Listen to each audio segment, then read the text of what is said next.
नमस्कार. आज मी बनवत आहे थंडगार कलिंगडाचा ज्यूस आणि लहान मुलांकरता आईस कँडी.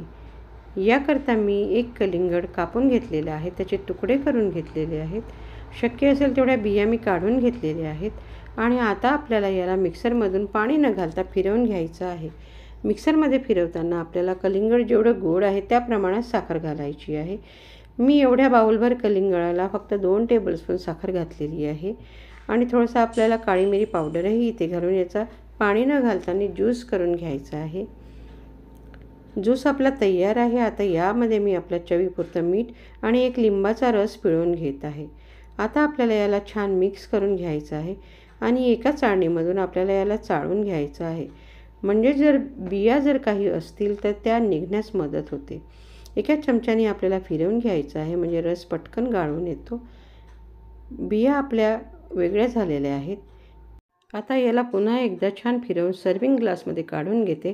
याकरता मी अर्धा तास सब्जा बी भिजवून ठेवलेला होता, तो इथे 2 टेबलस्पून घालत आहे. आईस क्यूब इथे घालत आहे आणि कलिंगडाचं ज्यूस जे आपण बनवून ठेवलं ते यामध्ये घालायचं आहे. कट केलेले कलिंगडाचे तुकडे मी इथे घालत आहे, हे ऑप्शनल आहे. याला आपल्याला छान मिक्स करून घ्यायचं आहे. यामध्ये तुम्ही पुदिनासुद्धा घालू शकता. थंडगार आपल्याला कलिंगडाचा ज्यूस तयार आहे. घरी बनवल्यामुळे हे हेल्दी पण होतं आणि हायजेनिक पण होतं. आता यातला मी थोडासा रस वाचवून घेतलेला आहे आणि तो आईस कँडी बनवण्याच्या साच्यामध्ये मी घालून घेतलेला आहे. आपल्याकडे जर हा साचा नसेल तर आपल्याकडे छोटे ग्लास असतात, त्यामध्येही आपण बनवू शकतो.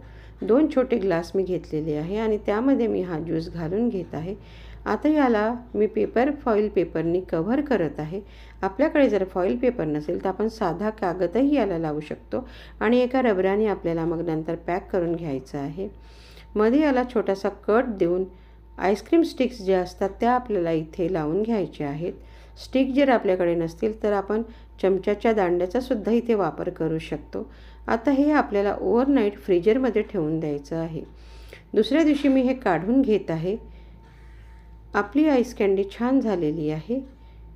आता हे असं निघायला त्रास होतो म्हणून आपण एका भांड्यामध्ये पाणी घ्यायचं आहे आणि भांड्यामध्ये एक अर्धा मिनिट याला ठेवून द्यायचं आहे, म्हणजे हे सहज निघण्यास मदत होते. आईस कँडी आपली छान झालेली आहे. मुलांनाही फार आवडते आणि घरी बनवल्यामुळे ही हायजेनिकसुद्धा होते.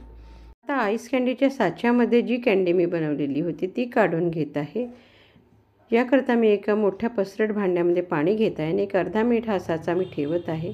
सुरुवातीला बघते तर निघत नाही आहे म्हणून अर्धा मिनिट मी ठेवलं. अर्धा मिनिटानंतर हे सैल होतं आणि अगदी इतकं छान निघतं आहे. लहान मुलांच्यासाठी हे खूपच छान ऑप्शन आहे. घरी बनवल्यामुळे हे हायजेनिकही होतं आणि हेल्दीही होतं. कोल्ड्रिंक्सऐवजी आपण ह्या उन्हाळ्यामध्ये मुलांना ही कलिंगड ज्यूसाची आईस कँडी देऊ शकतो. आम्ही शाळेत असताना याला आईस फ्रूट म्हणायचो. असं हे थंडगार आईस फ्रूट आणि गारेगार शरबत या उन्हाळ्यात एकदा नक्की ट्राय करा. धन्यवाद.